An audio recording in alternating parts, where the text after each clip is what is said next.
दोस्तों, आज मैं आप लोगों को एक ऐसी कहानी सुनाऊंगी जो कि बहुत ही मजेदार होने वाली है। इसीलिए आपसे अनुरोध है कि कहानी को अंत तक जरूर सुनें। और कहानी को सुनने से पहले अगर आप मेरे चैनल पर नए हैं तो प्लीज आप मेरे चैनल को सब्सक्राइब करें, वीडियो को लाइक और शेयर करें। तो आइए कहानी को सुनते हैं। एक गांव में हीरालाल नाम का एक किसान रहता था। उसका एक मित्र भी था जो पास के ही गांव में रहता था, जिसका नाम पन्नालाल था। एक दिन हीरालाल ने सोचा, बहुत दिन हो गए अपने मित्र से नहीं मिला, चलो ऐसा करता हूँ आज उससे मिल आता हूँ। यही सोचकर हीरालाल घर से निकल पड़ा। जब वह रास्ते में जा रहा था तो ना जाने क्या क्या सोच रहा था। जब वह पन्नालाल के घर पहुंचा, वहां पर जलपान करने के बाद वह पन्नालाल से कहने लगा, भाई मित्र, मैं ये सोच रहा हूँ कि एक भैंस ले लूं जो एक जूने 20 लीटर दूध देती हो। इस पर पन्नालाल ने कहा, अरे भाई हीरालाल, तुझे इतने दिनों के बाद भैंस लेने की कैसे सूझी? अरे क्या बताऊं मित्र, हम ठहरे किसान लोग, घर में कामकाज बहुत रहता है, खाने को कुछ ठीक से नहीं है। मेरे बच्चे भी दुबले पतले हो गए और घरवाली का चेहरा तो ऐसा लग रहा है मानो उतर सा गया है। घर में भैंस आ जाएगी जो 20 लीटर दूध देगी तो घर में खाने पीने को सब कुछ बहुत अच्छा हो जाएगा। घर में भैंस आएगी तो दूध दही की जैसे नदियां बहेंगी। सारे दिन छाछ मट्ठा घर में रहेगा और कुछ दूध मट्ठा पड़ोसियों के यहाँ भी बांट दिया करूंगा। पन्नालाल ने कहा, हाँ मित्र, तुमने सही सोचा, कभी कभी दूध मट्ठा मेरे भी मुंह लग जाया करेगा। अब हीरालाल को यह सुनकर अच्छा ना लगा। वह कहने लगा, क्यों भाई, मेरी भैंस का दूध मट्ठा तू क्यों पिएगा? इस पर पन्नालाल ने कहा, अरे तू पड़ोसियों में बांटेगा तो कभी कभी मुझे भी दे देना। जब पड़ोसियों में बांटेगा तो क्या अपने मित्र को नहीं देगा? हीरालाल पहले तो कुछ सोचता रहा, उसके बाद उसने कहा, चल ठीक है, कभी कभी तुझे चाय पानी पर बुला लिया करूंगा। पन्नालाल को यह कुछ जमा नहीं।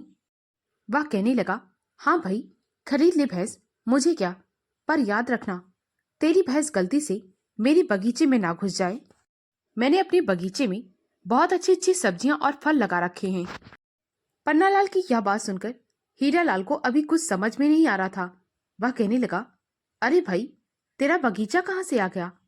इस पर पन्नालाल ने कहा, यही तो है पास में, देख नहीं रहे हो कितनी सुंदर सुंदर खीरे ककड़ी की बेलें फैली हुई हैं।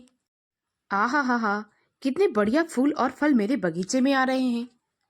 देख दोस्त, बुरा मत मानना, यारी दोस्ती रही अपनी जगह, परंतु नुकसान नफा अपनी जगह। अपनी भैंस को जरा बांध कर ही रखना। अब हीरालाल के तो जैसे तन बदन में आग लग गई। वह कहने लगा, अभी भैंस खरीदी भी नहीं और तुझे मेरी भैंस से जलन होने लगी। अरे क्या हुआ, भैंसी तो है, अगर बगीचे में घुस भी गई तो घास खाकर वापस आ जाएगी, और वैसे भी वह चारा खाने के लिए इधर उधर तो जाएगी ना। पन्नालाल ने कहा, ना भाई ना, वह मेरे बगीचे में घास के साथ साथ सब्जियां और फल भी खा जाएगी। देख नहीं रहे हो कितनी सुंदर बेली फैली हुई हैं, सबका सत्यानाश कर देंगी। बड़ी मेहनत से मैंने बगीचा बनाया है। हीरालाल को तो जैसे गुस्सा ही आ गया।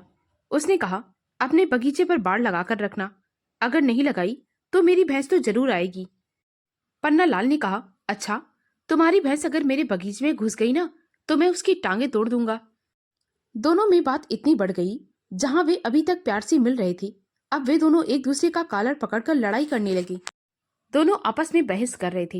हीरालाल ने कहा, देख पन्नालाल, अगर तूने मेरी भैंस की टांगे तोड़ी तो मैं तेरे बगीचे को उखाड़कर फेंक दूंगा। पन्नालाल ने कहा, अच्छा, तो तू मेरे बगीचे को जरा हाथ लगाकर तो दिखा। अब हीरालाल ने कहा, तू मेरी भैंस की टांगे तोड़कर तो दिखा। पन्नालाल ने कहा, तू अपनी भैंस को मेरे बगीचे में घुसाकर तो दिखा। हीरालाल ने कहा, तो अच्छा, बता तेरा बगीचा कहाँ है, मैं अभी अपनी भैंस तेरे बगीचे में घुसाता हूँ। पन्नालाल को तो जैसे तन बदन में आग लग गई थी। उसने ही पास के ही पेड़ से दो चार लकड़ियां तोड़ ली और जमीन में गोल गोल गाड़ दिया और कहने लगा, देख ये रहा मेरा बगीचा, अब अपनी भैंस को घुसाकर तो दिखा। हीरालाल भी अब पूरे तैस में आ गया था।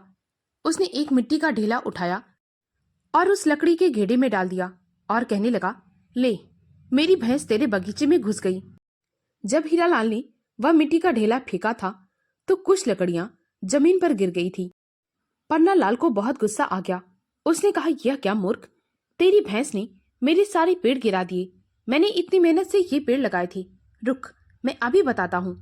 पन्ना लाल ने एक लाठी उठाई और उस मिट्टी के ढेले पर दे मारा। मिट्टी का ढेला तो चूर चूर हो गया। इस पर हीरालाल ने कहा, तेरी ये जुर्रत, तूने मेरी भैंस को मार मारकर उसे मिट्टी में मिला दिया। अब दोनों आपस में एक दूसरे को मारने पर तुले हो गए। तभी वहां से एक जाट गुजर रहा था।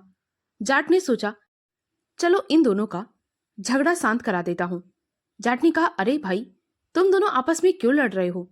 हीरालाल ने कहा, इसने मेरी भैंस को मार मार कर मिट्टी में मिला दिया। इस पर पन्ना लाल ने कहा, तो तेरी भैंस ने क्या किया? उसने मेरा सारा बगीचा उजाड़ दिया। जाट अब इधर उधर देख रहा था। उसे ना तो कोई मरी हुई भैंस दिख रही थी और ना ही कोई उजड़ा हुआ बगीचा। थोड़ी देर तक जाट को कुछ समझ ही ना आ रहा था। बस वह हीरालाल और पन्ना लाल की बातें सुन रहा था। जाट ने कहा, अरे भाई, तुम दोनों पहले शांत रहो और हमें सारी बातें बताओ। जब तक तुम्हारा माजरा समझ में नहीं आएगा, कोई तुम्हारा झगड़ा कैसे शांत करा सकता है? अब हीरालाल और पन्ना लाल ने शुरू से लेकर आखिरी तक की सारी बातें जाट को बता दी। दोनों की बात सुनकर जाट अपना माथा पीटकर बैठ गया। वह सोचने लगा, ये दोनों कितने मूर्ख हैं। अभी तक भैंस नहीं आई और कोई बगीचा नहीं है, फिर भी ये दोनों आपस में बिना वजह लड़े जा रहे हैं। जाट ने सोचा, इन दोनों को ऐसे समझाऊंगा तो ये दोनों ऐसे तो नहीं समझने वाली, इसीलिए मुझे दूसरी तरकीब लगानी होगी। थोड़ी देर बाद उस जाट ने कहा, अरे भाई सुनो, तुम दोनों मुझे 500-500 रुपए दो। इस पर दोनों ने कहा, भला वो क्यों? पहले जाट ने हीरालाल से कहा, तुम्हारी भैंस मेरे घर में घुस गई थी। उसने मेरी घरवाली को मारा, जिसकी वजह से उसके सिर पर चोट लग गई और उसे 4 टांके लगे हैं। मलहम पट्टी कराने में 500 रुपए का खर्च आया है। इस पर पन्ना लाल ने कहा, अरे इसकी भैंस ने मारा है तो इससे 500 रुपए लो, मुझसे क्यों 500 रुपए ले रहे हो? इस पर जाट ने कहा, अरे मैं तुम्हें भी बताता हूं कि तुम मुझे 500 रुपए क्यों दोगे। जाट ने कहा, तुम्हारी वजह से मेरी दीवार गिर गई है। इस पर पन्ना लाल ने कहा, मेरी वजह से? मैंने कब तुम्हारी दीवार गिराई? इस पर जाट ने कहा, जब तुम अपने बगीचे में पानी लगाते थे तो तुम पानी बेसुमार भरते थे, जिसकी वजह से मेरी दीवार में सीलन चली गई और मेरी दीवार ढह गई। अब तुम्हें भी 500 रुपए देना होगा। पन्ना लाल ने कहा, अरे भाई, ना तो मेरा कोई बगीचा है और ना ही मैंने पानी लगाया, तो तुम्हारी दीवार में सीलन कैसे चली गई और तुम्हारी दीवार कैसे गिर गई? उधर हीरालाल ने कहा, अरे भाई, जब मेरी कोई भैंसी नहीं है तो वह तुम्हारे घर में घुसकर मैं तुम्हारी पत्नी को कैसे मार सकती है? जाट ने दोनों की एक भी ना सुनी। वह कहने लगा, तुम लोग चुपचाप मेरा पैसा दे दो, नहीं तो मैं पंचायत बुलाऊंगा। अब हीरालाल और पन्नालाल जाट को यही समझाते रहे कि ना तो हमारे पास कोई भैंस है और ना ही कोई बगीचा। वे दोनों जाट के सामने गिड़गिड़ा रहे थे और कह रहे थे, अरे भाई, समझने की कोशिश करो, हमारे पास ना तो कोई भैंस है और ना ही बगीचा, भला फिर तुम्हें नुकसान कैसे हो सकता है? दोनों की बात सुनकर जाट ठहाका मारकर हंसने लगा और बोला, जब तुम दोनों के पास ना तो भैंस है और ना ही बगीचा, तो अब आपस में लड़ क्यों रहे हो? जाट की बात सुनकर दोनों एक दूसरे का मुंह देखने लगे और फिर जोर जोर से हंसने लगे। हीरालाल और पन्नालाल दोनों जाट से कहने लगे, हम दोनों तो बिना बात के लड़ रहे थे और हमने आपको भी अपने झगड़े में बिना वजह फंसा दिया। तीनों जोर जोर से हंसने लगे। दोस्तों, अगर यह कहानी आपको अच्छी लगी हो तो प्लीज़ मेरे वीडियो को लाइक और शेयर करें। मुझे ज़्यादा से ज़्यादा सपोर्ट करें ताकि मैं आप लोगों के लिए और भी अच्छी अच्छी कहानियाँ ला सकूं। कहानी को पूरा सुनने के लिए बहुत बहुत धन्यवाद।